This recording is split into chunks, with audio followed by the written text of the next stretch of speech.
All right, Derek, here we go. End of season awards. Doing this after week 17, which isn't ideal, but I think there are enough guys. Like Josh Allen's going to play a half or a quarter just to keep his consecutive game streak alive. For all intents and purposes, the season is over for a good majority of the teams in the NFL. So the fact that it landed that way makes me feel a little bit more comfortable about doing this with 1 week left. There was part of me that was like, I can't believe we're going to do this when some of these are really close and you can make any argument you want. We're going to do with 1 game left on the schedule. But for the most part, because people are sitting, because not everything, but most of the playoffs are sewn up, I feel okay doing this a week earlier than we actually should. Absolutely. Like some of these races are close, so it feels like you would want to push it to the end of the season, but almost none of the games should have any bearing on that race. So it really doesn't Yes. matter if we're doing it a week beforehand. Yeah, and this is just the nature of the schedule. Like, we're going to have to talk about coaching news on the midweek show next week. So we're going to do awards now just because that's how the next few weeks are going to unfold. We're going to do this in the same order, essentially, that we did the mid-season award show with Barnwell. We're going to save MVP for the end. So sorry about that. If you want to skip to the MVP conversation, you can. But we're going to have a lot of fun discussions along the way. So don't do that. Let's kick this off with Offensive Player of the Year. Midway through the year, I had Derrick Henry, you had Saquon Barkley. I feel like it's less close now than it was halfway through the season. Who is your Offensive Player of the Year for 2024? It's Saquon Barkley, and I feel pretty good for calling my shot with that one. And you're right. Attaboy. I think it's not as close as it was because I do think there was a perfectly great argument for Derrick Henry by week 9, week 10. But at this point, the volume for Barkley has kind of just kicked him into a different gear. The fact that he's hit the 2K mark, which only a handful of other players have ever done, and he's like 9. 300 yards. Yeah, 9. And Funny enough, 2024. Funny enough, Derrick Henry is one of them. It just wasn't this year. But he's like 300 yards ahead of Henry right now. But then even some of the advanced metrics and other stats are pretty favorable for Barkley. Like Barkley has 46 runs of at least 10 yards. That's 5 more than the second place person, which of course is Derrick Henry. He's just been such an explosive machine for this offense. And then kind of like I said during the mid-year show, when I think about Saquon Barkley and what he does for the offense, I feel like he does more for Jalen Hurts and for the passing offense. Whereas with the dynamic between the Ravens and Derrick Henry is Lamar opens up a lot for Derrick Henry. And of course, he takes advantage of it as well as anybody could. But to me, the dynamic is still just different. And that's how I felt at the midseason point, and that's how I feel right now. You swung me then, and it's not hard to swing me now. I think that he is more central to what the Eagles have been on offense and is a more irreplaceable part of who the Eagles are on offense compared to somebody like Derrick Henry. And you go over 2,000 yards, you're the engine that drives what has been a top 10 offense for a good chunk of this year, a team with real Super Bowl aspirations. I have no issue with this. I think Saquon Barkley should be the Offensive Player of the Year. And the two guys I would say outside of that to acknowledge, Derrick Henry's had a phenomenal season.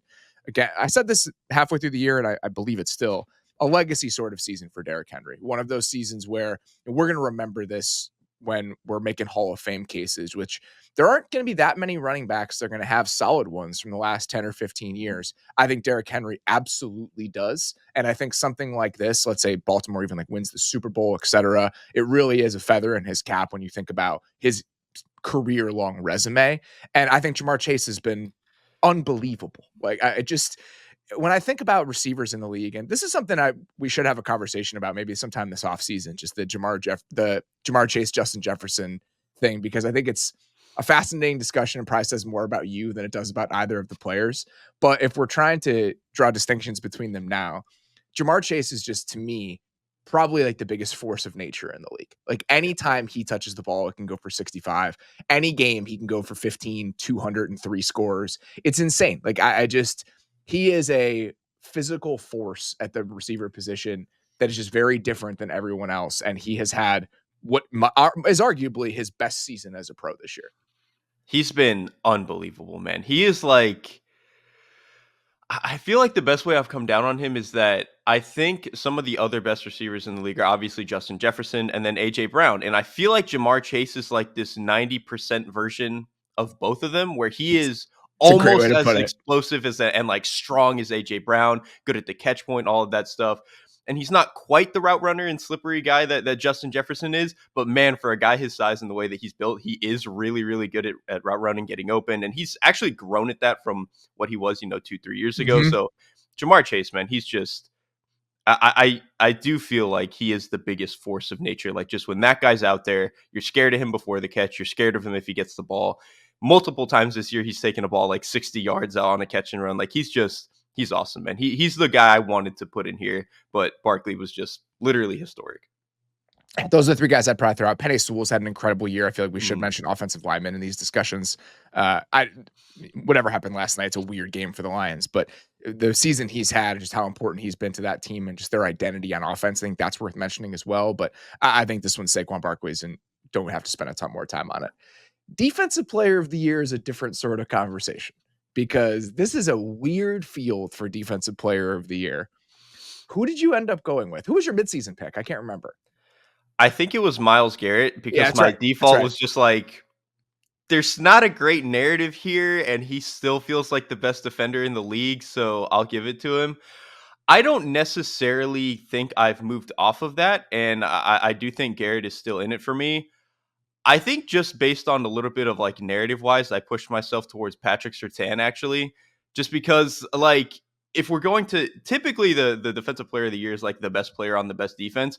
There's a case that Denver is the best defense, and Patrick Surtain has been incredible this year, and he's very obviously central to the way that they play. They are a top 5 team in man coverage rate strictly because that guy can just glove up anybody. And I think you see him do it against all certain types of body types. He can, for years, he was like Devontae Adams' boogeyman. And then you even watch him against the Raiders this year. And we're going to talk about Brock Bowers in a little bit. He just gloves up Brock Bowers every single time they are up against each other. And that guy's already a top 3 player at his position. And Brock Bowers is like 230 pounds. So the fact that he can just do all that consistently, he's a better tackler now than he was like 3 years ago. Like Sertan is just, there's a, there's just not many big plays he gives up. And when you watch him give up a pass, it's like, oh, he gave up a 5-yard hitch route and tackled it for 6. Okay. If that's the worst play my guy's given up, that's totally fine. There's no transcendent season from a pass rusher this year. There's no Right. year where it's just like we have to give it to one of these guys, and that's why I feel like it opens up the field a little bit. Myles Garrett's had a fine year, TJ Watt's had a fine year, but not, oh my God, these are defensive player of the year type campaigns. Trey Hendrickson's been good. I also gave it to Patrick Surtain because I just think it's the type of year where you can, and if you look at the numbers and the usage, I think you can easily make an argument for him. So this year, he is tied for the league lead according to Next Gen on total EPA, negative EPA generated when targeted. So teams have produced negative 25.6 EPA when targeting Patrick Surtain this year, which is the tied for the lowest rate in the entire league. He's been targeted, according to Next Gen, on 10.8% of dropbacks, which is a bottom 3 rate for any full-time corner in the league. He's averaging 0.6 yards per target when the closest player in coverage, which is the best mark in the NFL. Which is So crazy when you consider how much of it is man. Because like if it's all zone, you can get sticky, right? It can get weird. yes. So coverage stats in general, I think there's a lot of noise in them, and I'm always a little bit hesitant about it. But if you look at I think they're directionally accurate most of the time. And so the fact that he's the league leader in all of these things, and then you combine that with what he's asked to do. Okay. He is one of one right now in terms of deployment against the best receivers in the league and the success he has against those players. The game against Jamar Chase is a perfect example. They're moving him to the slot all the time, and he's on Jamar Chase for most of that game. 78% of the Bengals plays in that game, the Bengals dropbacks, Patrick Surtain was on Jamar Chase last week. On those plays, 3 catches for 27 yards on 6 targets against Jamar Chase. I'm going to read off some of the other one-on-one matchups from this year where he played at least 45% of the snaps over one single receiver. 45% or over half the time against Michael Pittman, 0 catches for 0 yards on 1 target. 45% of the time on Drake London, 0 catches on 2 targets for 0 yards. 65% of the time on DeAndre Hopkins, 2 catches for 13 yards on 18 routes. 21 routes against Jacoby Myers, 1 catch for 1 target for 18 yards. 61% of the time on Garrett Wilson in that game, 2 catches for 22 yards on 3 targets on 28 routes. Against Mike Evans, 71% of snaps, 24 routes, 1 catch on 1 target for 9 yards. On George Pickens, 65% of the time, 1 catch for 16 yards on 2 targets. On DK Metcalf, 94% of the time, 24 routes, 3 catches for 29 yards on 4 targets. So you have a guy that is drawing the hardest assignment in every single game. Often you asked to play man coverage against the other team's best receiver when they have a best receiver, and he still has the best advanced metrics of any single corner in the league. And think about all the different body types. Garrett Wilson, DK Metcalf, Jamar Chase. Like, those are all such fundamentally different players. Brock Bowers, like I just mentioned, like, these are all completely different types of players. And it doesn't matter. He finds a way to glove them up. One, he's just he's insane. I mean, he's 6'2", long. He's not like the fastest guy, but he's a pretty fast guy. To He's me, what fast he enough. That was the yeah, thing he's more pre-draft than where we fast weren't enough. sure how Right. fast he was, and then he ran like a 4.4. It's like, all right, well, Right. And it turns out it's he never looks like he's recovering, so that's why we didn't know how fast he was in college. And that's the thing, is like, it turns out you don't even need to be the fastest guy on the field if you're never out of position, which he never is. Like, that's the most fascinating part about him, is that he, on 80% of these routes, it feels like he's running the route for the guy. Like, he's just, if it's an inbreaker, he's jumping before the receiver is. Like, he's just so ahead of what needs to be happening. He's truly one of the smartest defensive backs I've ever seen, which, again, when you put that into a package that is 6'2", long, can run, yeah, man, that guy's going to be the best corner in the league. Yeah, and this year, again, when there's no season that really reaches up and grabs the award, I think Right. this is the type of year where you can talk yourself into the sort of season Patrick Surtain has had, and we both did. I feel more than comfortable doing it. I do think if Micah Parsons had the second half of Yeah, this season for the whole season, that probably would have been it. That he it's a was great call. unreal, man, for that second half when he came back. It's a great call. And you know, Surtain's missed a game and a half, essentially. He got concussed early in that Raider game and then missed the Saints game the following week, but that's not enough for me to knock him off of this. I think he's been that good this year. Get to offensive rookie of the year. Who did you have for offensive rookie of the year? You and I have been talking about this behind the scenes for the last month or so, and I think we both had an answer maybe 3-4 weeks ago. I have changed mine since then, but I'm curious where you landed with this. Mine is still Brock Bowers, and the reason I brought him up in the last segment is that, like, why it's so important that he's that impressive. He's one of the best rookie tight ends that we've ever seen. He broke the rookie receptions record. He broke the rookie tight end yards record. He leads the NFL right now in receiving yards among tight ends. And I think even beyond all of the stats, the biggest thing to me is that usually in these rookie award cases, it's okay, this guy had a really great season for a rookie. And then Yeah. if you really recontextualize it, it's like, okay, well, he's probably like the 11th best player at his position. With Brock Bowers, I think there's a very strong case he's a top 3 player at his position right now. And I think the only player I would firmly take over him is what George Kittle has done this year. George Kittle, like, he's better blocker. George Kittle's like the most explosive player at the position. So he's probably the only guy I would firmly put ahead of him. But I think you can right now put Brock Bowers in that next tier with like Trey McBride or Mark Andrews or whoever you want to bring up. I think he is absolutely in that tier. You just can't say that to me about any of the other rookies, that they are already in that high of the upper echelon of their position. I think that's totally fair. It was funny. I'm smiling because when I was watching the Lions Niners game last night, one of my thoughts was George Kittle's probably first team all pro. Yeah. Like, based on the way he's played this year. He looks incredible. He's 31 years old, and with the ball in his hands, he looks as dynamic as he's ever been. I mean, you're watching him, admittedly against a banged up Lions defense, but just the way he's moving right now, and you combine it, like you said, with what he can do as a blocker, he's had a phenomenal season. But if you're doing a second team all pro, I think you could absolutely argue that Brock Bowers deserves to be on there as a rookie. Exactly. Like, he's just, I don't know, man. There's not that many times where you get to put a rookie into the all pro team. It's like maybe one guy a season. And to me, that guy is Brock Bowers. I understand the argument. I hear the argument. I'm still giving it to Jaden Daniels. Even I know we default to quarterbacks too much with these awards. With MVP, it probably has to be a quarterback if you're talking about overall volume. Mm-hmm. And I totally understand that. But with offensive rookie, we don't have to do that. But I still think what he has done in the last month or so in some of these high leverage moments late in games has been remarkable. And just how unflappable he's looked and how central he is to the success. We gave it to CJ Stroud last year. CJ Stroud had an incredible season. The Texans were still like an average offense when you look at some of the metrics. Like, they weren't a top 5-ish offense. Washington has been. Washington has been like a top 5, top 8 offense for a huge chunk of this year. And I think that and we'll talk about Cliff later in the show. The design has been great. I think you have to admit that. But looking at some of the numbers and trying to separate what Jaden Daniels has done from what the offense is. According to Next Gen, the Jaden Daniels has 89 total passing EPA this season. 37 of that has come on scrambles. So we're talking about more than a third of the total value that he has created as a passer has come on scrambles. What he's been able to do with his legs, especially in high leverage moments, to me, that transcends whatever the offense has given him. And I just think if we're trying to tell the story of the season, what he has been to a very good offense, objectively, a playoff team, when we look back on this year, I think that that's probably the first thing I'll go to, even when we're remembering the season that Brock Bowers had. It reminds me a little bit of the CJ Stroud Puka Nacua thing last year, where Nacua was one of the most productive receivers in the entire NFL. We probably could have given it to him, but I still just feel like when a quarterback has this undeniable of a year, I'm probably going to default to the quarterback, even if that's a little bit unfair. I totally hear the argument too, and Daniels would have been my runner up. And I think when you do scale for the difficulty of the position, I think it's a completely fine argument. And I do think he stepped up.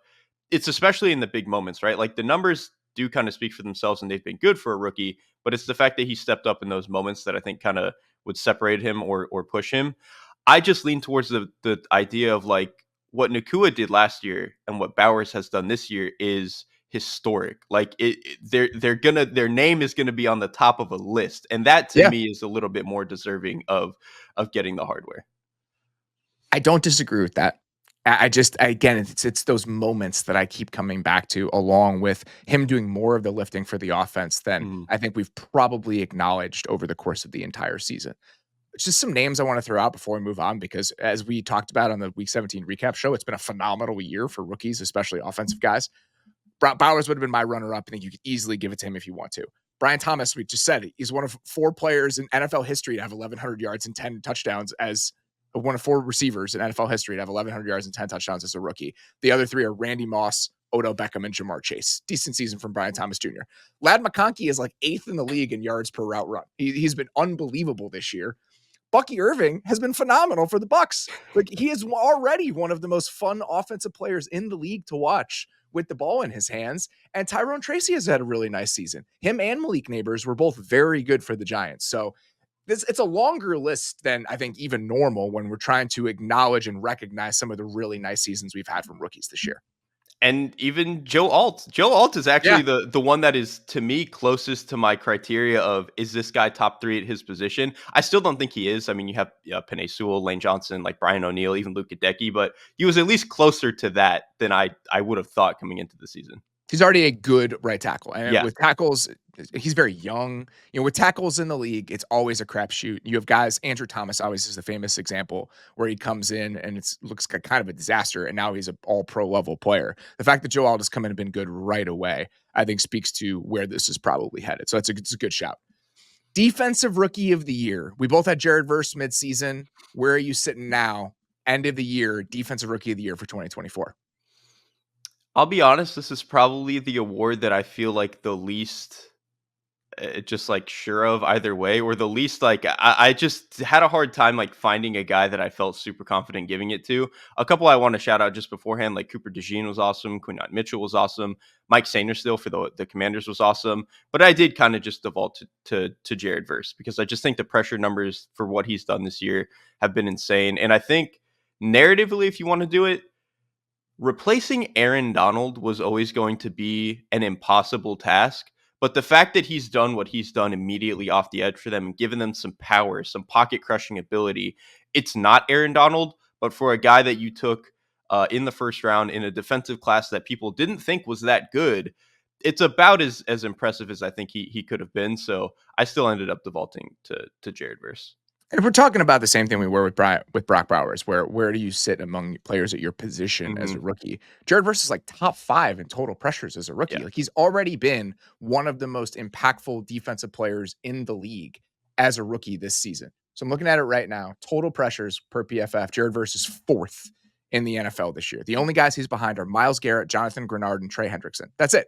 Like, he has been a very, very good pass rusher from day one. And that's why I zero hesitation to give this to him. The guys that you mentioned are the guys I would also mention. Quinyon Mitchell would probably have been second for me. Cooper Mhm. DeJean has been awesome since he came back, like, third of the way through the year. A few other guys I'd throw out. I really like Chop Robinson. Been very impressed with Chop Robinson. Just the power that he plays with for somebody who's a little bit undersized. I did not expect that. He has more clubs in his bag than I thought he was going to coming into the league. So he's somebody I'm excited about. You can stick in the Rams defensive line. Braden Fisk has been awesome. Yeah. Braden Fisk is a really fun player to watch. He's been impactful as a rookie. I'm super impressed at what Kamari Lassiter has done, Mhm. especially like over the last month. I felt like early in the season you could take advantage of him in space a little bit, and I just think that he's really taken his game, stepped up over the last 4 to 6 weeks. And Terrion Arnold has been a really solid starter for the Lions this entire year. So this was supposed to be a down defensive class, and I actually think we've gotten a decent amount of above average day one contributors from a class that was a little bit underwhelming when you look back on it. I couldn't agree more. And even a sneaky one, like the Chargers defense feels different when Cam Hart is not out there, Yeah, like when he's been hurt. And so that to me, like I don't think he was good enough to win this award or anything, but just a guy that I was like, man, I didn't expect you to be the contributor that you were day one. the Chargers draft class, it just looks insane already. Just the amount of guys they've gotten from it and the contributors. It's a very good starting point if you're Joe Ortiz and Jim Harbaugh. All right, executive of the year. I had Adam Peters midseason. Do you remember who you had? I think I also ended up leaning Adam Peters. I mean, And he has a very strong case now, but I did end up going a different direction. Who did you have? I went with Adam Peters, and here's my reason. First of all, I think I know who your other one is going to be, and he would be my runner up, assuming it's who I think it is. But I went with Adam Peters, and the reason is we have like 7 or 8 of these awards here, right? And I think there are Washington players that you could put in the conversation for a lot of them. I think you could make the case, obviously, for Jaden Daniels as Rookie of the Year. I think you could make the case that like Cliff could be Assistant of the Year, which we'll talk about. But I struggled putting any of them as the winner for that, and so my default was like, all right, I got to give this team something, some award for something. And so Adam Peters being able to put all of this together, some of the way their draft class has come together, some of like their free agent signings, even if a lot of them didn't feel exciting going into the season, a lot of them have worked out. Like Jeremy Chin has been really good for them. Yeah. Drafting Sainer still has been really good. I think you've seen flashes from Drazon Newton on the interior. I think he's been solid when given a chance. The offensive line is much better than I thought. And I do think, again, some of that is scheme, but they did go out and sign some guys and make sure that they could solidify that. They drafted Brandon Coleman. So I just think they've done a better job making sure there aren't as many holes in this roster as I thought going in, and then hiring the coaching staff that they did. I thought they did a good job. Now I don't feel as strongly about mine because it's a really good argument. But you see, you don't have to feel bad about not giving Jaden Daniels Rookie of the Year though. That's So that true. was That's part of fair. I had this was like a guilt award for me a little bit. And I just think that the way they built the pass rush unit, like, Hmm. obviously they have guys start the year, but John Allen misses a huge majority of the season. Jerry Newton starts the year hurt. What they've gotten from guys like Dorrance Armstrong, Dante Fowler, Bobby Wagner's been good for them in the middle of their defense. Like Jeremy Chin is a great guy to point out. I mean, they had to rebuild this entire roster. Biotish is somebody that I was like, I Hmm. don't know. You're going to pay Like, what Tyler does it Biotish. really Like, do for you? yeah, like what does it really do? And I understand trying to get some stability at center when you have a young quarterback. I think that's worthwhile. But I just was never overly impressed with him in Dallas. I thought he was kind of just a guy, and he's been better than I expected him to be. And the way that they've built that group, and we talked about this in the mid-year show, but and he's had his issues because he's a third round rookie. But I remember talking to people there during training camp, and I was like, you guys are really going to roll into this season with like Cornelius Lucas as your left tackle, and you're going to feel okay about that with a rookie quarterback who has is slight and has been known to take a sack or two. Like, you feel all right about that. And they were, I think, so steadfast in not getting ahead of their timeline, where it was like, you know what, we're just going to see how this goes, because why would we go out and find a stopgap option? They didn't use these names, but just these are the players who are available, like a Donovan Smith, and cut off the development pathway to a guy in Brandon Coleman who we drafted in the third round that we think is raw, but it's worth seeing what we have there. And I think how thoughtful they were about the development plan for a guy like that speaks to the plan that's happening there. And I think that you've seen a lot of that plan unfold. So you could easily give this to Adam Peters. Part of me wants to now after just having that discussion, but what Howie Roseman did in the talent that he added to this roster is absurd. Like what they did in one single year, and it's not just the talent. We've talked about this a little bit over the course of the year, but my favorite thing that the Eagles did is they went from being one of the oldest rosters in the league when you look at snap weighted age last year to now being one of the youngest rosters in the league. They did it in a single offseason. And I think it changes the trajectory of what this team looks like over the next 2, 3, 4 years. So you go out and get Quinyon Mitchell in the draft, you get Cooper DeJean, and then you have the splash signing in free agency to bring in Saquon Barkley and understand, all right, the market has gone a certain way. Even if this goes against what people typically expect from us, it makes sense for where we are as an offense. This can take us to a different level in a way that maybe people don't appreciate in the moment. And he was exactly right in thinking that. And then some of the smaller things, like getting Zach Bond for $1 million and having him play like a first team all pro linebacker has been insane. And the other bet that I really love, because I think it's an understanding of your infrastructure and how that can lift certain types of players. The Becton thing is inspired. Yeah. To go out and get somebody who has that level of physical ability, but has been in an objectively bad situation for his entire career and understand we have Jeff Stoutland. What can we do with this and get the results they have? I think that shows a lot of foresight. And the last thing, and I would typically wouldn't attribute this to an executive, but I think we know enough about the situation in Philly. The coordinator changes, I do not think are solely a Nick Sirianni creation in Philadelphia. So going out and getting Kellen Moore and Vic Fangio and having those guys put forth the impact that they have, I think a little bit of that credit probably goes to the guys upstairs rather than the guys on the sideline. I think that's a good call specifically for Philly because you look at like Los Angeles, right? And you can credit them for the coaching staff, but like that's just Jim Harbaugh building the staff that he wants. So it's hard to give that to the executive. But no, I think you actually make a good point with Philly, and I think between Philly and Washington, the discussion is interesting of like what is more impressive, taking a 10-win team and like really kicking them into high gear where they feel like they are one of the best teams in the conference again, or taking a team that was like completely awful and making them a playoff team. Like Washington's not going to win anything, probably. But the fact that they are like a serious team when we didn't think they would be is impressive. So I think there's a good argument for both because I do think the better your team is, the harder it is to make it better. Like there's just only so many good players and only so many resources you have. So I do think the Howie Roseman argument is a good one, but I guess I'm still blown away by how Washington. I thought they'd be one of the worst teams in the league, and they're not. It's undeniable the job that he has done, and I think you could give it to either one of those guys.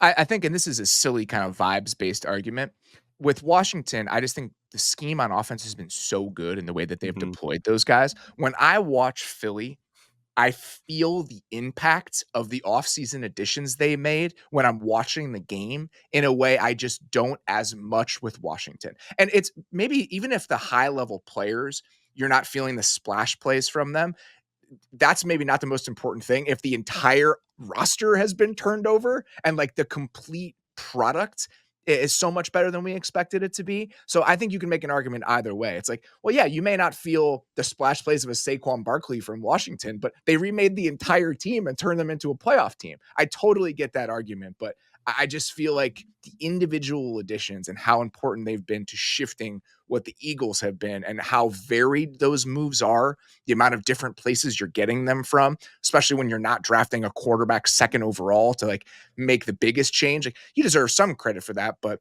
you have the second pick. You took a quarterback with the second pick. In a So class that had a lot of good options. yeah, it's hard to untangle, but I think that changing what that entire organization feels like and just the competence in that building, Adam Peters deserves a ton of credit for that. A couple other guys I throw out. Brad Holmes with another just very good year.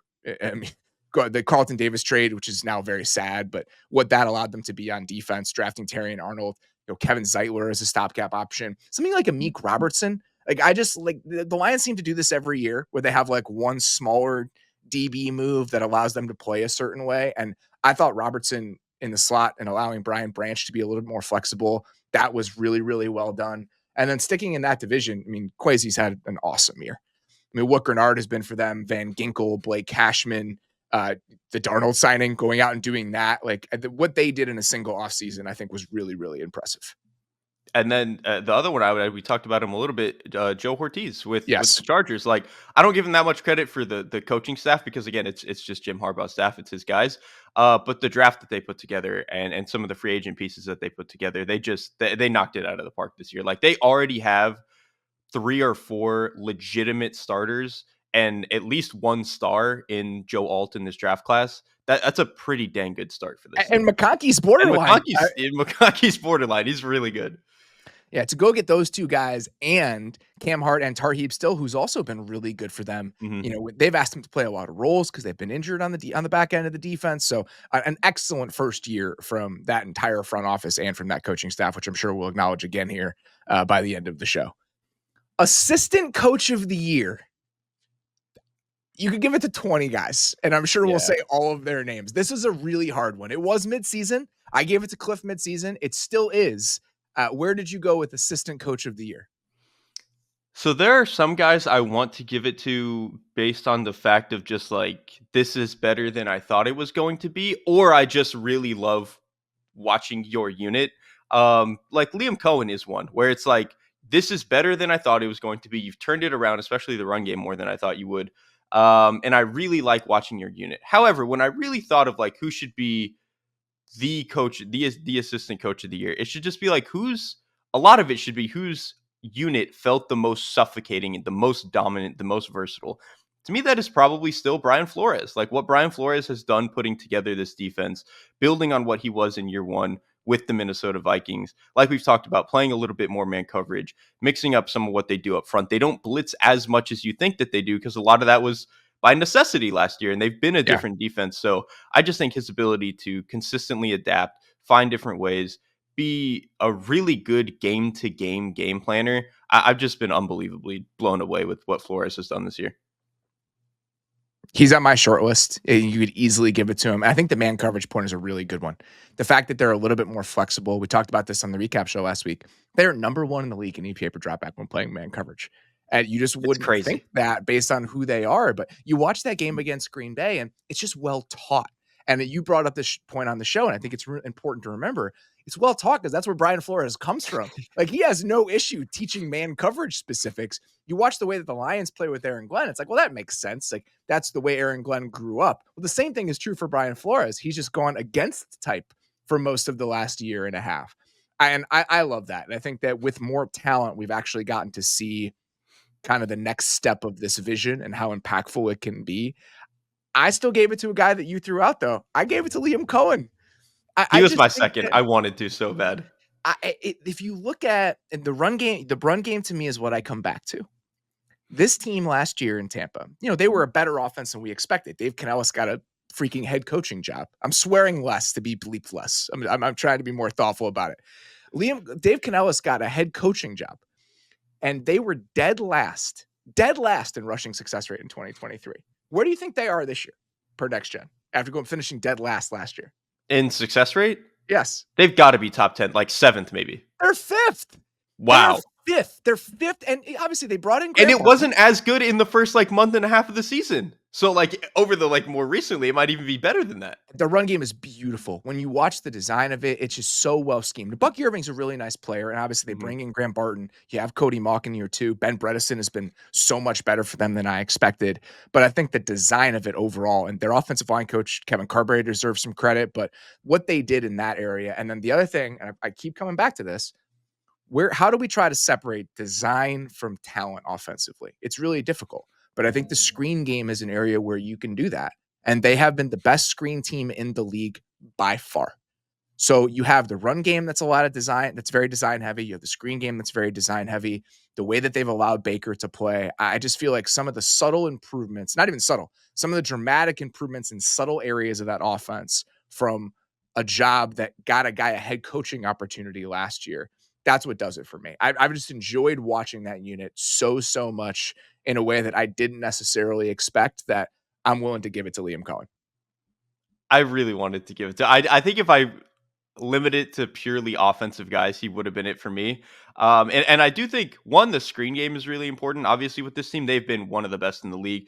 The overhaul of the run game, it's not just 2023 that they were bad. They were one of the worst in 2022. Like this team had a very recent history of being among the worst in the NFL. So the fact that they could turn it around, just a couple of pieces on the offensive line. He comes in, he brings a lot more gap scheme. I think was the big difference for them. And they used to be a team that felt like they were just throwing zone plays at the wall because it was like running is a chore and we have to do it.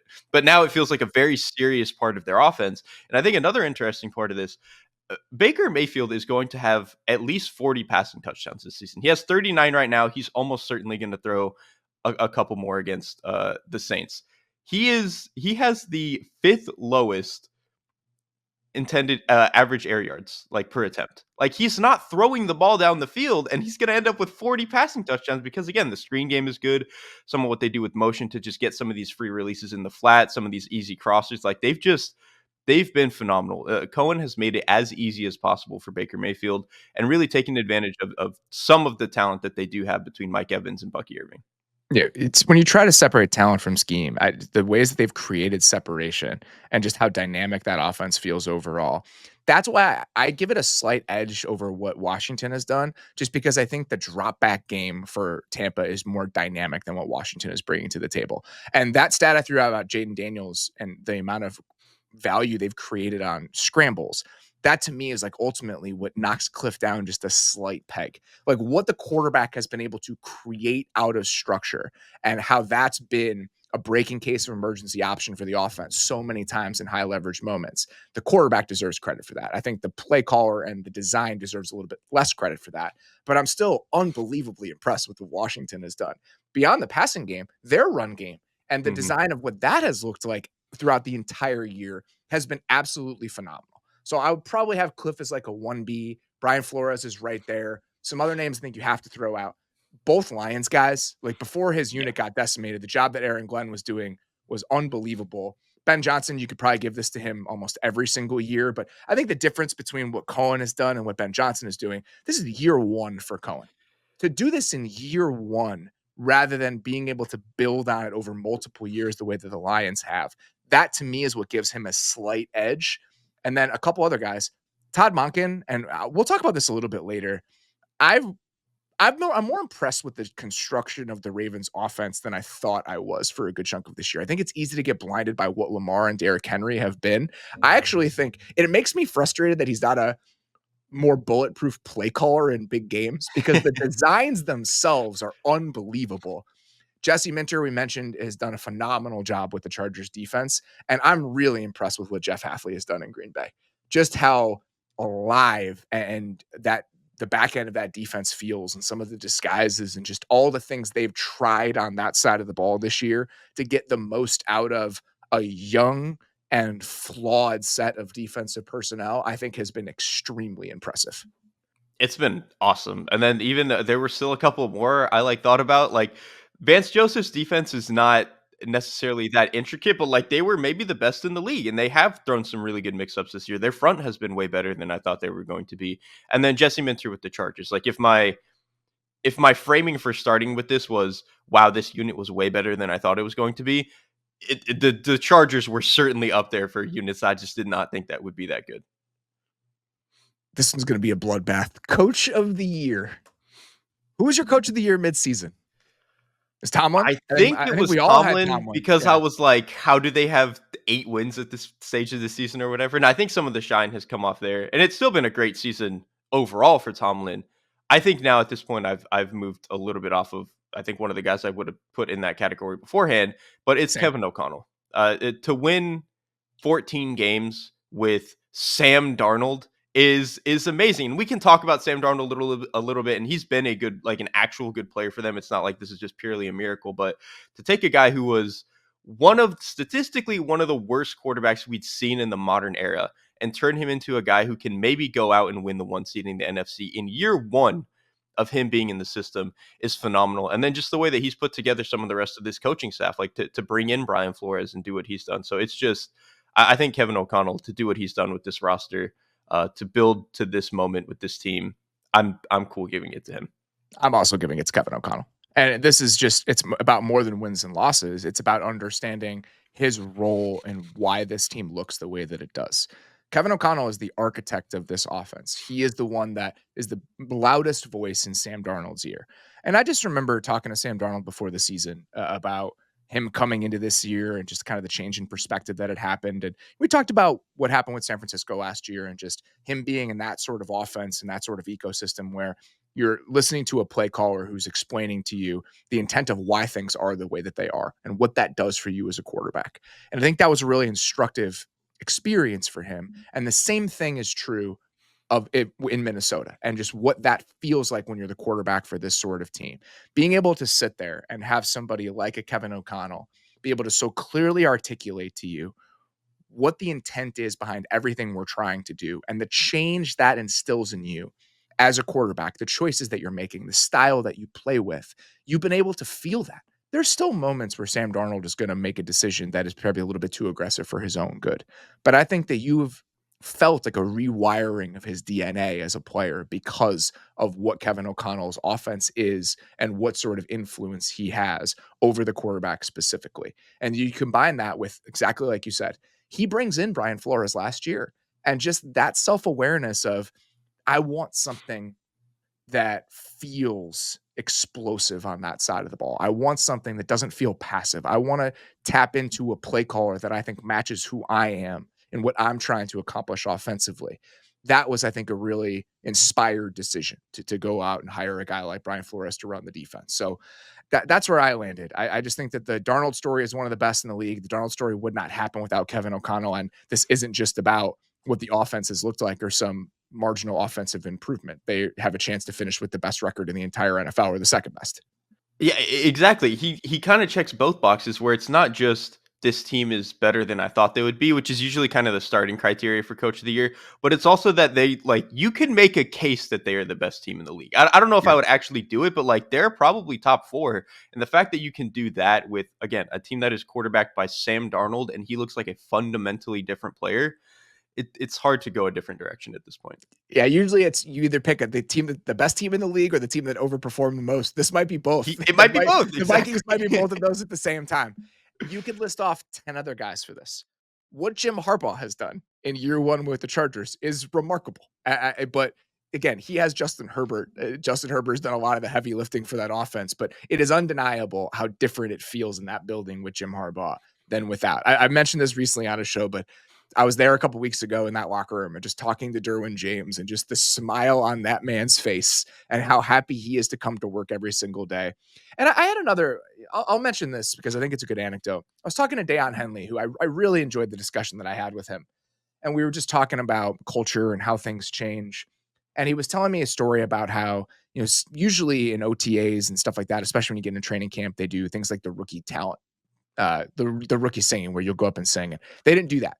And they just kind of told stories about every position group would come up and they would have to talk about why they were there and like why playing football in their career was important to them.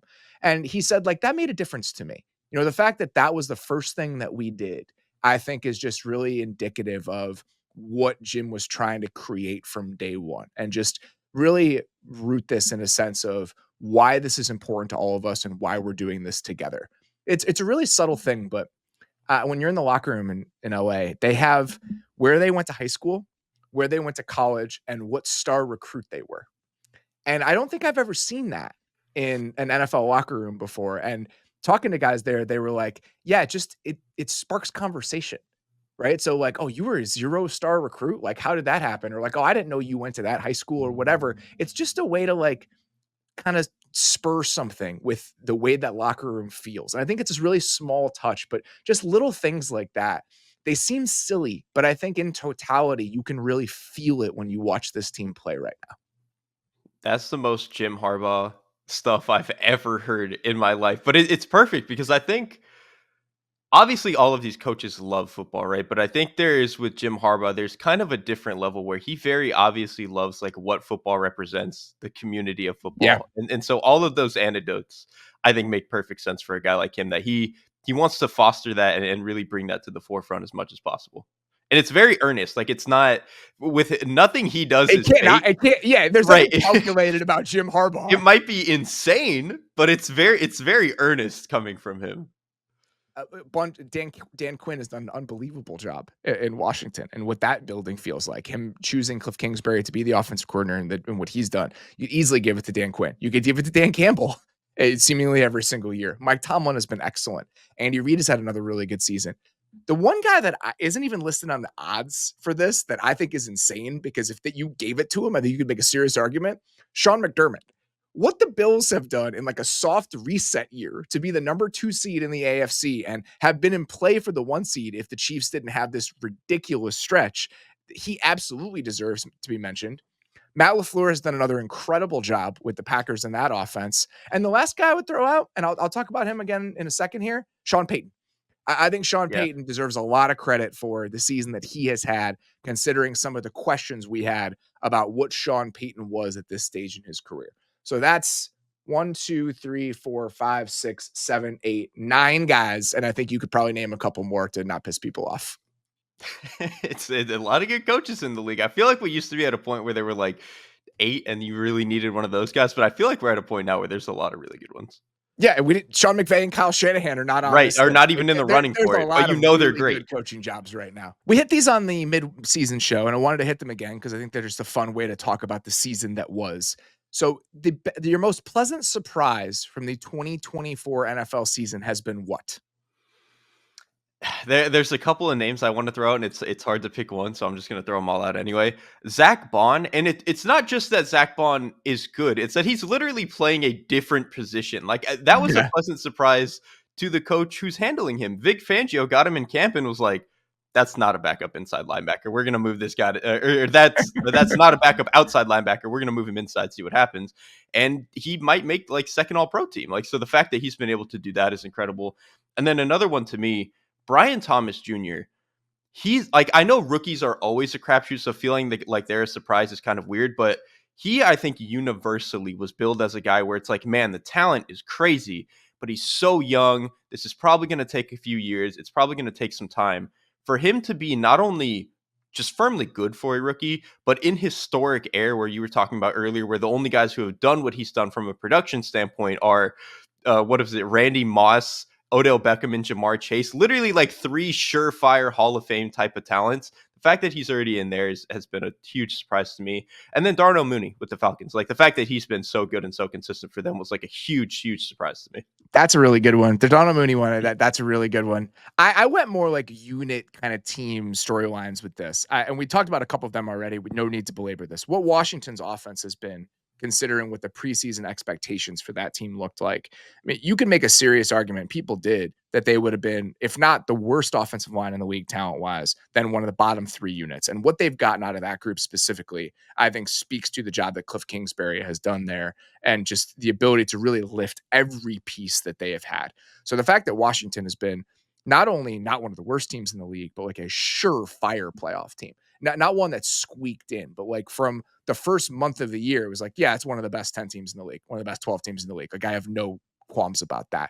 That's shocking to me. And I think that those guys deserve a ton of credit. And what Jaden Daniels has been, I had my concerns about some of the limitations in Jaden Daniels' game and some of the things I saw as things that might potentially hold him back. Like, again, pocket movement, the ability to kind of navigate that space when pressured and his ability to make those things matter so much less because of what his strengths are has been so impressive to me.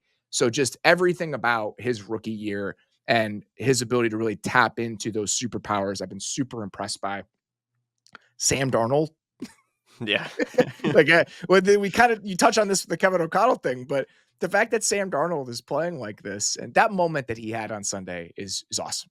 Like and again, even talking to him before the season, I think that you get these guys who get into like their age 27, 28 seasons and just the maturity that comes with that. And I think second chance quarterbacks in general have been one of the stories of the year to me.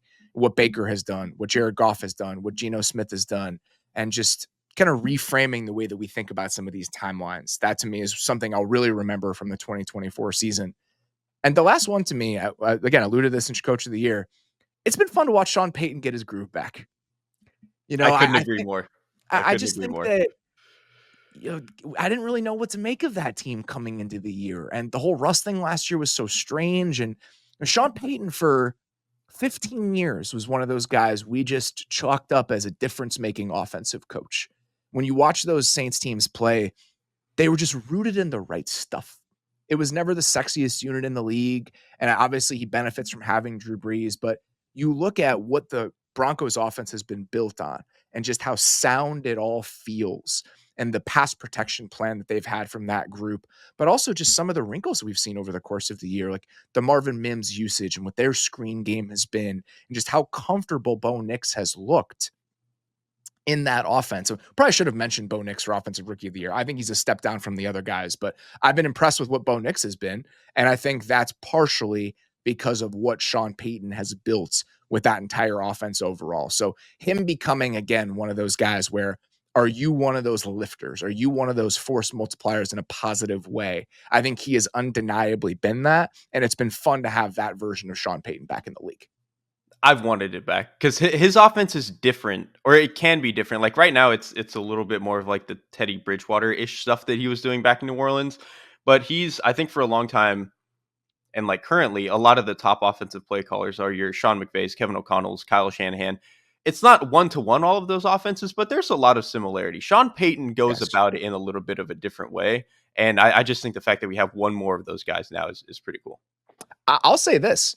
I think as we're looking at who we want to hire coaching wise and where we want to pull guys from, the Saints offensive coaching tree has never really like germinated around the league. That never happened. We never hired those guys for the most part. I mean, Joe Lombardi was really the only guy from that tree to get offensive coordinator job recently.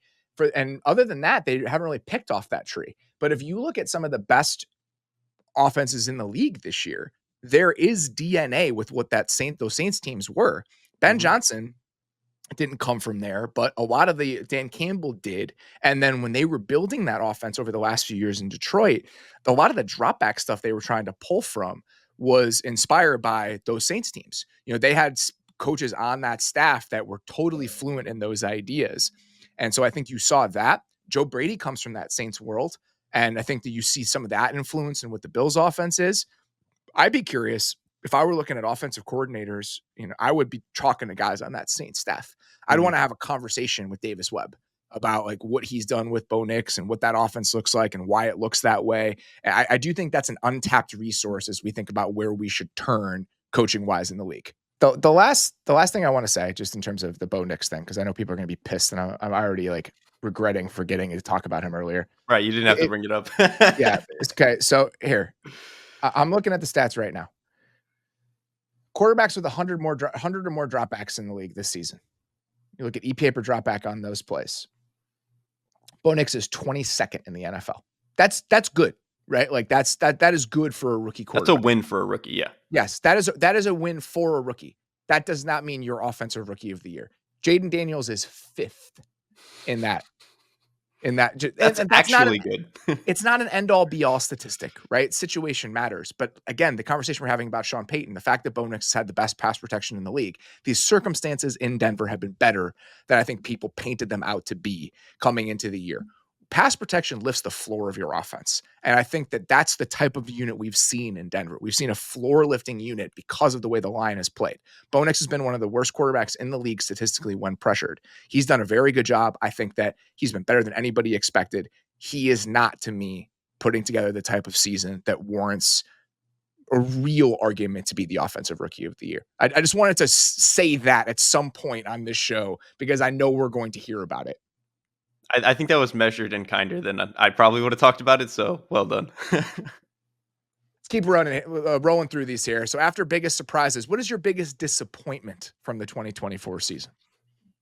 I have 2, and they're both in the AFC South. And I'll start with a player that kind of like embodies the entire unit and part of the problem. I'll start with Laramie Tunsil was a top 3 left tackle in the league for a very long time, and I think this year The has best fallen pass back. protecting tackle in football for multiple years. He was awesome, like just the movement skills, the way that he always knew what the next move was. Like he was just so put together. And this year he's been probably fine, and then like one of the most penalized players in the league. And I think that to me like embodies what has gone wrong with Houston's offensive line as a whole, and then to cascade off of that, what has gone wrong with Houston's offense in general. And so that to me has been one of the biggest disappointments of the season.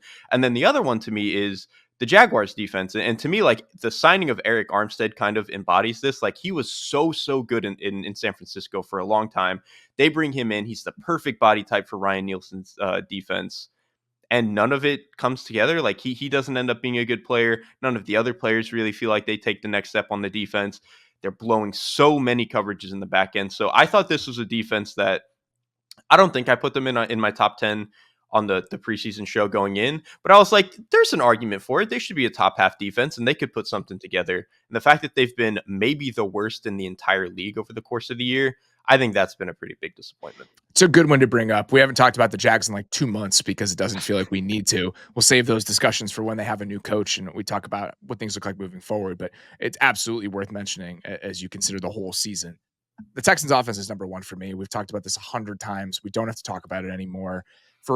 Obviously they've had some injuries, but for this team to not be like completely torn apart by injuries, especially along the offensive line, and be a bottom 8 offense is wild to me.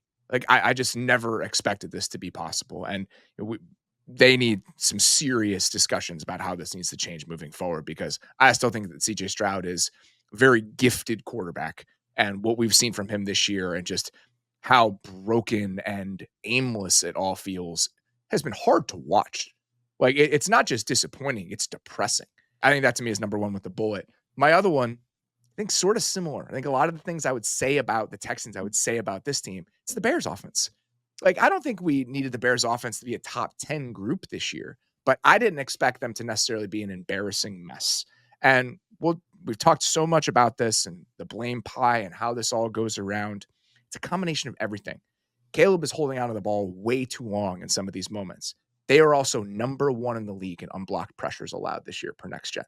It's how to figure out who's at fault for the Bears season on offense. It's a rich canvas. There's a lot going on there. So how that all changes, I do think there are structural things that can make this feel a little bit better. I do think that having Roma Dunze take more of a prominent role, having a better pass protection plan than the one that they had this year.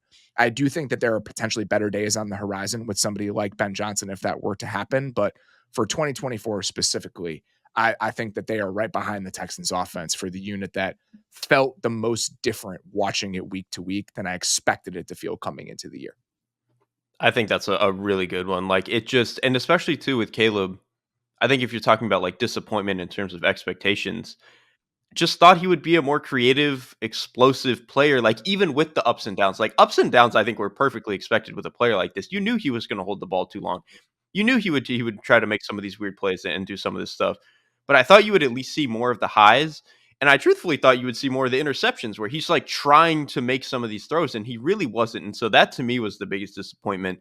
It's not even like whatever the numbers spat out at the end of the season. It was like, man, he just isn't playing the way that I thought he would play coming into the year. And then, like you said, the situation around him, whether it's some of the players making mistakes, whether it's the offensive scheme and stuff, didn't do almost anything to hide or protect a young player. So I think you just got this mishmash where kind of everybody is in the wrong, and it's I think easier to point out like who you don't think is at fault that much. How you're changing what you're getting from the quarterback, I think is so complicated. And you want to say, well, it's design, right? Or it's the talent that you put around him. We talked about this with Darnold, and I do think this applies to the Jim Harbaugh Justin Herbert relationship a little bit. What you're saying to the quarterback and how you're teaching him to orchestrate the offense that you're feeding him is really, really important. And that's why I think somebody like Ben Johnson, it's not just about the trick plays. It's not just about the X's and O's of the lines on paper. How do I want you to play? The mentality I want you to play with, and how timid Caleb Williams felt for a huge chunk of this season. I think changing the voice that is really feeding the offense to him, that's how you can get a different feeling of player. And that to me is becomes the most important thing. This isn't about like guru shit when it comes to like this is the look at what I can do on the whiteboard. And talking to Jared Goff this summer, like it's a real thing with him and Ben Johnson within that offense is just the dialogue between them and how that has shaped the way that he's playing the position. So I guess that's where I land here. The correct dialogue between your offensive architect and your quarterback is a prerequisite for success in this league on offense. And until you get that right, things are going to look a lot uglier than you want them to look. Football is a game of trust. It's not a Yeah. solo sport. You have to trust, the play caller, your teammates around you, and especially as a rookie coming into it, when you're especially even coming off of a college season where you didn't feel like you could trust anybody, it makes sense why this felt the way that it did in the end. Last one before MVP. Want to talk about just the biggest narrative changers in the league. These for me are I did players again. You may have gone some other direction with this. I did the guys who individual players I think changed the way that I see them the most over the course of this year. Where did you go with this? I did go players and one coach actually, and you already mentioned him earlier, Sean Payton. I think the fact Yeah. that he had where he I'm so glad retired, we both had this because we haven't really right? talked about him in these terms that much this year. Exactly, and I think we were so coming into this season reserved to like, I mean, he retired and the Russ thing wasn't what we wanted, and like, is he just too like controlling? And it seemed like he pushed Russ out and all that stuff.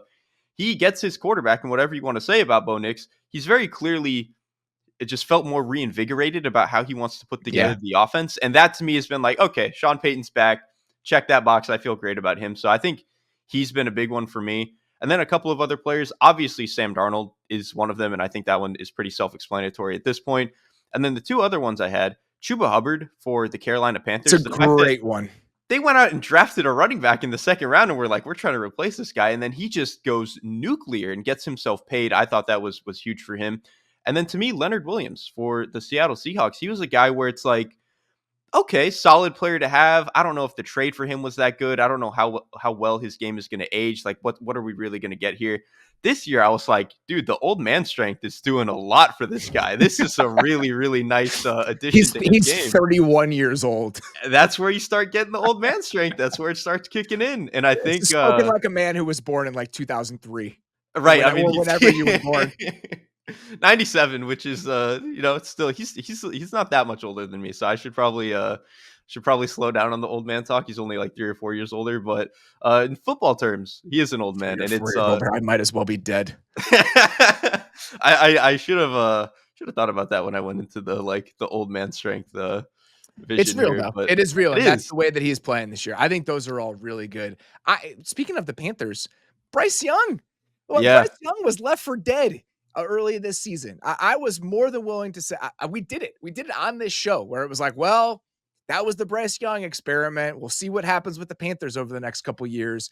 The way that he has played in the back half of this season, I'm legitimately excited to see what they can do with him in 2025. Like I'm looking forward to how they try to piece together that offense and what they continue to build with him. I don't know what the end result is going to be, but I'm intrigued by it. And I just never expected to land in that place. So I think Bryce Young is one. The ones out there out, we already mentioned Zach Bond. Zach Bond to me is like unquestionably one of them. Somebody that when we were talking about this team this offseason, I think I painted him as like, it's a nice find, but I don't think it's like some home run pick. And that was Christian Benford. They got Mhm. solid play from him at corner. And I really liked watching him, but I didn't think like, this is, like a elite level player at the position. I think that for where you drafted him, he's nice. I think I was wrong about that. He's played the best football of his career this season. He has the second lowest target rate in man coverage of any corner in the NFL. He is number one in the NFL in EPA per target in man coverage this year. Like if you look at all of those corner metrics on next gen, he is up near the top of the league, and that matches the eye test. Like I think that he has had a phenomenal season and is playing like one of the better corners in the entire NFL. So even if he was a good story before, this is an entirely different level. Two more Bills I would throw out that I think this has been a multi-year thing, but they're playing the best football of their careers and to me have kind of stepped into a different tier of player. Greg Rousseau staying healthy this year has been huge. Like we've seen these flashes in the past, but I think he's been unbelievable. And Spencer Brown, their right tackle. Again, this is a multi-year thing. I think he really improved coming into last season, but watch the confidence he plays with, just the toolbox he has in pass protection. I never expected to land in that sort of place with Spencer Brown the way that I have. And Nick Bonito. Nick Oh Bonito yeah. has been so good for the Broncos this year and for that Broncos defense. I was really excited about the Broncos front coming into the year. Like that was a You were. unit I That was thought a would good be call. good, but it's manifested differently than I thought. Like Benito has been kind of the star rather than what they traded Baron Browning, but just that position group overall, and re-signing Jonathan Cooper because of how well he's played. I think Benito has been a very good expression of what that group has looked like all year. Yeah, I think Benito is like the kind of signal for why this has felt the way that it has for them up Yeah. front. I think that's a really good one. I would even mention, and now that I think about it, one more Bill. James Cook was already really good. He runs hard as hell now, dude. Like he used to be great as an explosive guy, pass catcher, all that stuff. He just runs through people now, which like when I if this is about changing the way I think about a player and what they are, that goes a long way for me. And he again was already a top 10 back, but just like the way he plays is fundamentally different and I think it's been really cool. All right, here we go. Your MVP of the 2024 season. Let's talk through it. Here's what I'm going to say about this. You could go either way. I think you could make a very, very solid argument for both guys. And I'm sure we will both make them as we kind of hem and haw and hedge as part of this discussion. Where did you land on your 2024 MVP? I don't even know if I had an answer to the start of the show. I think it's still Lamar Jackson for me. And I want to start by saying I think there was a part of me that when I thought about this award, I think it's easy to think, okay, last year we maybe could have given it to Josh Allen and maybe he deserved it. And Josh Allen is obviously deserving of this year. And I wanted to make sure that my judgment was not being clouded by the fact that one, Josh Allen hasn't won it before, and two, that maybe he could have deserved it last year. And I was just trying to purely think of like when I watched these guys, who is truly the scariest guy to me. And when I watched Lamar, the decision making, his ability to almost never put the ball in harm's way. He's only thrown 4 picks this year, and I know Allen hasn't thrown that many either. But like half of them were drops, and like one was a miscommunication. Like these are just he does not put the ball in harm's way, and he's still been one of the most explosive players. I think he's taken a step in what he's done in the red zone. We've seen what he's been able to do against the blitz this year in a way that, for a lot of points in his career, was a huge point of contention. He has 0.39 EPA per play against the blitz this year, according to NFL Pro. That's the best in the league. He's the best in the league He's on been efficiency metrics amazing. against the blitz this year. It And was and my number. It so was the only thing that held me back about Lamar Jackson. yes, It was the only thing. Every discussion we'd have about Lamar, when I was like, I think that Allen is in his own tier, but after Mahomes, it was always what happened when you heated Lamar up and how you could make him play a version of offense he didn't want to play. That has gone away. He has been the best quarterback of the league on blitz this year. It's been remarkable to watch. and with that specifically, I remember, and this was the moment I knew it was different. Was I don't remember what week it was, but it was like maybe midseason, maybe early midseason. He hits a throw to Bateman against the blitz, and you can hear him say, "Got him." And I was like, "Oh, man, he is just playing in a different way than he's ever played against the blitz." And that to me, just kind of spoke to the level that he's playing at. So I think both of these guys are incredibly deserving. If Allen wins it, I'm not going to be sad about it. I think I could convince myself in 20 minutes that Allen is actually worthy of the MVP. But in my heart of hearts, I thought it was Lamar Jackson. Lamar leads the league in every advanced passing metric. I think he's been probably the best passer down to down this year, and what he's done within that offense, he's been unbelievable. My answer to this is you could flip a coin. You could flip a coin Yeah. and I wouldn't care. I truly think you could go either direction with either one of these guys. I wasn't looking forward to this conversation because of how hard the decision is. And somebody is going to feel slighted at the end of this no matter what. And because I felt it was so close, and if you look at it, if you look at total EPA generated, EPA per play, any metric you want to look at, they are neck and neck because Allen's rushing has been much more valuable than Lamar's Yes. this year, which I actually think is really interesting. Some of that is short touchdowns, but Josh Allen's, if you look at first down rate on runs of 3 or more yards to gain, Josh Allen's is the highest in the league among all quarterbacks. Like what he is able to do as a rusher and just how dynamic he feels in the red zone, and not just on short yardage, but like scrambles and just the impact he has as a runner is more pronounced than what Lamar is right now, just out of structure, which I think And says a lot about both players. and he hasn't put the ball on the ground at all this year. Whereas Lamar, I love him to death, but man, he'll put the ball on the ground every now and then, and he's done it this year. The fumbles is definitely one area where, like, if you're trying to nitpick, that has Mhm. been a problem for Lamar like the overall numbers. Like it has pulled down some of his rushing numbers because of how many times the ball has hit the ground. Again, was not looking forward to this, and I felt it was so tight that I sat yesterday after we were done with our meeting to plan the next week, the rest of the week here. I went up and I just I went to NGS and just queued up every completion for both of the guys. In total, there are 607. There are 300 for Lamar and 307 for Josh Allen. And I just sat and watched them over like a 3 or 4 hour period. And I probably watched, of those 607, I bet I watched 400 of them combined for the two guys. And what I came back to, and this is potentially a silly reason to make this decision, but it's something I couldn't get out of my head as I was watching the Ravens offense compared to the Bills. The amount of space and open receivers created within this Ravens offense, I feel like the degree of difficulty for what Lamar has had to do as a passer, it's low enough compared to what Josh Allen has had to do that I would give like a tiniest edge to Josh Allen. And the eye test and the numbers match up with this. And I think that some people have already made this point over the course of the week. And trust me, I came to this independently. And the argument against this, well, the separation stats, et cetera, which I really don't care about most of the time. I think separation stats are kind of noisy. Some of it has been, well, Lamar extends plays, so that's why the Ravens receivers have more separation. On quick or in rhythm throws this year, Lamar has thrown to players deemed as wide open, according to Next Gen, on 39% of his passes. 39%. The league average is 25%. The gap between Lamar and Mahomes, who's number 2, is bigger than the gap between Mahomes and Jordan Love, who's at number 12. That's preposterous. It is a massive gap. And the receiving talent in Baltimore, there are flaws to it. You've talked about this. They don't have a ball winner. They don't have that contested catch guy.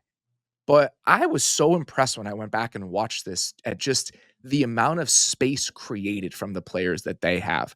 The guy I came away with more impressed than I expected, going back and watching 200 of those Lamar completions. Bateman and what he is for this offense, I think, is really underrated. Like as a field stretcher and as a space creator, I just was like, oh man, like I haven't been giving Rashad Bateman enough credit for what he is for this group. And Zay Flowers is a phenomenal separator. What Isaiah likely does on some of those Seattle and corner routes and the separation that he creates. Mark Andrews is still a really good separator, even at this stage of his career. Some of this and some of these numbers and why Lamar is throwing to so many open receivers is because of his decision making and the timing that he is playing with. This is partially a Lamar stat as well. Like his ability to go to the right option all the time and how on time he has played within this offense and the mastery he has of it. That's part of this and shouldn't be discounted. But I still feel like the space given to the passing game because of the receivers they have, because of the amount of play action that they use, because of Derrick Henry's presence within this offense, it's a small thing. But ultimately, I think that's what swung it to me in Josh Allen's direction. I don't even disagree with that because when I was trying to put this together, that was like my strongest argument in favor of why I might have leaned Josh Allen is that I do think the pure passing game is a little bit more difficult on Allen. It is a little bit more, you just got to go out there in the gun and be a gunslinger and go make it work. Whereas opposed to Lamar, there is a little bit more. And some of the Lamar thing is complicated because I do think some of that space is afforded by the offense can be what it is design wise because he is the scariest person with the ball in his hands. And so Totally. like it's a little bit self-fulfilling in that way. And then I do think the point you made about, he doesn't throw a lot of tight window throws. And so you can say, oh, they're getting guys open all the time. Well, his Patrick Mahomes doesn't throw a lot of tight window throws either. And they're not getting guys open all the time. It's just a very obvious decision-making thing. But with Josh Allen, I do think there is a level where the passing game is a little bit harder. And I think some of the quick game windows are a little bit tighter. And some of his players don't separate quite as much, even if I think, a guy like Khalil Shakir is probably the most consistent player of anybody on either of these teams. I do think you get more moments where a guy like Zay Flowers is 4 yards open. Whereas like you look at what he's doing with Keon Coleman or Dalton Kincaid, and it's like, he's kind of just got to throw it at them and pray that they can go make the play. And he does do it a lot of the time. So I will say, I still probably slightly lean Lamar, but this was the strongest argument in my mind for why you would pick Josh Allen. So I don't disagree with it whatsoever. The throws I kept coming back to, every Amari Cooper catch from this year. Like the placement on those Amari Cooper catches and just those being long handoffs, essentially every time they've connected for a big play, those plays, the Matt Collins touchdown against the Rams, where it's just dropped right in for 6. Like those, it's a small thing, but the wiggle room between these guys and the difference between these guys is razor thin. So these sorts of things I feel like I keep coming back to. Something that, and this to me is another really important point, just because of we're trying to separate situation from quarterback. Sam Schwartzstein mentioned this yesterday because I threw out the fact that Josh Allen has been sacked 14 times this season in 17 games. 14 times. That has happened 10 times since 2000. 14 or fewer sacks in 17 weeks. 4 of those seasons are Peyton Manning. And So he's one now, of the best ever at doing that. Exactly. and that is, we know this. Quarterbacks control the amount of sacks that they take more than we probably like to admit. So you have Josh Allen, who is one of the most dynamic physical specimens that's ever played the position, is now playing at Peyton Manning levels of sack avoidance. That's insane. And so on the heels of making that point, Sam Schwartzstein from Amazon pointed out, Josh Allen this year is the only player when you combine sack EPA and scramble EPA to have positive numbers. His scrambles have been more valuable than the sacks he's taken. That's insane. Like that negative play mitigation on a consistent level is insane. And the Ravens fan response, I've gotten fluent in all of these over I was the about to last say, I'm week or sure so. you've seen all the arguments now. The Ravens fan response has been, well, Josh Allen has the best pass protection in the league. Their offensive line is so good. Their offensive line is very good. Do you know who has the lowest quick pressure rate of any quarterback in football per next gen this year? Lamar It's Jackson. probably Lamar. I was gonna say Lamar or like Bo Nix.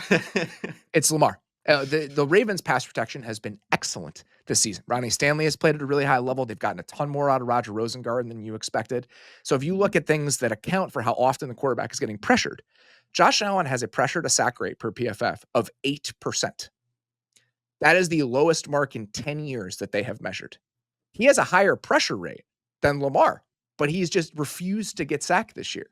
So the negative play mitigation, and then you combine that with one more stat to throw out, he leads the league in big time throws per Pro Football Focus. So he has taken the least amount of sacks in the league and has the most big time throws in the league. And you combine that with everything else about who he is. Those games against the Rams and the Lions and just the force of nature element to it, combined with everything we talked about and just the window stuff and the separation within the Ravens offense, that's what ultimately pushed it to Allen for me. But again, you could flip a coin. I don't care. If you want to give it to Lamar, that's totally fine. But this is where I landed and why. I even feel bad giving it to Lamar. Maybe it's because he's already got 2, so that's why I feel a little bit worse about it. But again, I think if Josh Allen wins it, I'm not going to feel bad at all. He's so deserving of it. And I think you make a good point. And I think with Allen, it's specifically important because I know we've beat this over the head for years now, but he used to be the most volatile lightning rod player in the league, where he would lead the league in big time throws, but he would also lead the league in interceptable passes, and he would get sacked a lot, and he would do all this stupid stuff. The fact that all of the stupid stuff is pretty much completely gone, or at least mitigated to the degree that any human can mitigate them, and he is still the most explosive passer in the league without any true stars around him. Like, he has good players around him. I don't want this to be like, oh, he's making it work with a bunch of schmucks. Like, this is a good Bills roster, but he's making it as good as it can be and as mistake free as it can be. He's phenomenal, man. And I do think Lamar is a scarier designed runner. I do think Allen is a scarier scrambler, especially He as is. you get closer to the end zone, because he can run through a person at the sticks, at the goal line, whatever it is. And I do think that makes him a little bit scarier in that sense. I think that's right. And I think when you watch them, that there's a difference in what they feel like as scramblers right now. Lamar didn't scramble that much this year. He was not a He scrambler, really didn't, which I think especially in the speaks red to zone. it speaks to how impressive he's been Yeah. as a passer. The fact that we've had a slightly different version of Lamar. You talk about sack mitigation. Lamar has taken the fewest sacks of his career. So every argument that you can make, you could probably make a similar argument for the other guy. It is razor thin. The last thing I wanted to mention here, because I just thought it was funny when I was going back and watching all these plays over and over and over again. I think one of the reasons I've enjoyed watching both these guys so much this year, and again, I test in the stats both, they are number 1 and number 2 in the league in total EPA generated on corner routes. And so the fact that like they've been just channeling my Phillip Rivers love and like the style of play from both of them all year, I think has been so appropriate. Like I was trying to find a reason why it was so aesthetically pleasing going back and watching the way that they've played. And I think that's one detail I did not expect to land on. I remember very specifically. I think it was their first game with Amari Cooper, but they hit like 2 or 3 corner outs to Dalton Kincaid, and we were both like, "Do that more. That was really good. Like, you should throw more of those." And so that's a hilarious stat to be able to pull. Where these are the 2 guys where it feels like they are the best at it. And then again, to make the point of this building up for years for a player, Lamar was not good throwing outside the numbers for a long part of his career. And the fact that he's now Phillip Rivers-esque throwing corner routes, just unreal development from both of these players, man. The last detail that I wanted to mention, because I, again, trying to connect eye test and stats on corner and go routes this year, Bateman and Zay Flowers are both top 8 in Mm. among wide receivers in average miles per hour on those plays. So not And even production, just they're moving. It's a silly thing when you watch it, though. The verticality that they both play with within this offense, that creates a lot of that space. And so when I looked at the numbers, I was like, oh, that's nice. I'm glad that that aligns with what I'm watching, because I think that that vertical push and the space it creates underneath, that has been a huge part of why this offense has looked the way that it has looked. So just one more. I looked at a million different things for this. I looked every single angle possible, because I felt like this discussion warranted that level of care because of how good both of these guys have been this season. And it was almost more frustrating the deeper you dug, because you get to one stat and you're like, okay, that kind of favors Allen, and then you get to the next one and you're like, oh, that favors Lamar, and then you get to another one and it's like, okay, the difference here is indistinguishable. Who cares? And you get to the 15th one and you're like, I don't even care anymore. I'm just gonna go with whatever my gut tells me. I was looking at it, I was like, how many games did they have with negative and positive EPA per dropback? How many bad games? They each had 3. Mhm. It's just like every single thing. There was a play that Allen hit against the Chiefs, that cover 0 touchdown late in the game, where he had to bail to his right and throw a touchdown. Lamar had the exact same play against the Bengals against cover 0 earlier in the year. Like, it's a mirror image. Like, again, you could do it any way that you wanted to. I'm not going to hedge anymore and explain why my decision was not inflammatory if you wanted to go the other way, but just know that it's not inflammatory. Just have that be the period on the end of the sentence.